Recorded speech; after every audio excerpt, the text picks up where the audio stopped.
Democratic Republic of Congo বিশ্বকাপে শেষ ৩২-এর ম্যাচে ইংল্যান্ডের কাছে ২-১ গোলে হেরে টুর্নামেন্ট থেকে বিদায় নেয়। আটলান্টা অনুষ্ঠিত ম্যাচে শুরুতেই গোল করে এগিয়ে গিয়েছিল কঙ্গো এবং দীর্ঘ সময় সেই লিড ধরে রাখলেও শেষ দিকে ইংল্যান্ড অধিনায়ক হ্যারি কেন জোড়া গোল করে ম্যাচ ঘুরিয়ে দেন।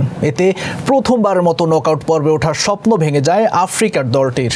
ম্যাচ শেষে সংবাদ সম্মেলনে দলের পারফরম্যান্স ও বিশ্বকাপ যাত্রা নিয়ে সাংবাদিকদের প্রশ্নের উত্তর দিচ্ছিলেন প্রধান কোচ সেবাস্তিয়ান দেসাব্রে। ঠিক সেই সময় দলের এক মিডিয়া কর্মকর্তা তাকে জানান তার বাবা মারা গেছেন। আকস্মিক সংবাদে কয়েক মুহূর্ত স্তব্ধ হয়ে যায় দেসাব্রে। পরে শান্ত কণ্ঠে মার্সি বলে সংবাদ সম্মেলন ছেড়ে যান, আর সেখানে শেষ হয় পুরো আয়োজন। ঘটনাটি সরাসরি সম্প্রচার হওয়ায় দ্রুত সামাজিক যোগাযোগ মাধ্যমে ছড়িয়ে পড়ে। বিশ্বের বিভিন্ন প্রান্তের ফুটবল প্রেমী, সমর্থক ও বিশ্লেষকরা দেসাব্রের প্রতি সমবেদনা জানান এবং এই কঠিন সময়ে তার ও তার পরিবারের পাশে থাকার বার্তা দেন।